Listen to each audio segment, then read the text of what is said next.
მენეჯერ როჩეულ.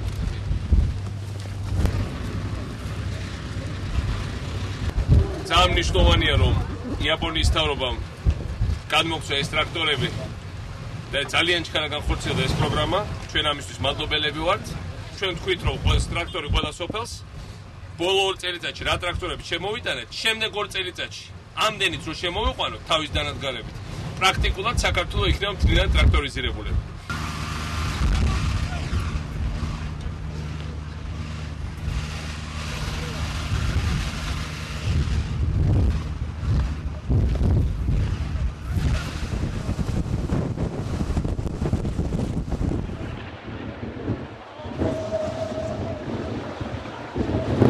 GT ჯგუფი და კომპანია New Holland წარმოადგენს სასოფლო სამეურნეო ტექნიკის უახლოეს მოდელებს საქართველოს სოფლის მეურნეობაში, ფაქტიურად, რომელიც დაფინანსებული იქნა იაპონური გრანტით საქართველოსთვის. ტრაქტორი არის დაახლოებით 130 ერთეული და 27 ერთეული კომბაინი.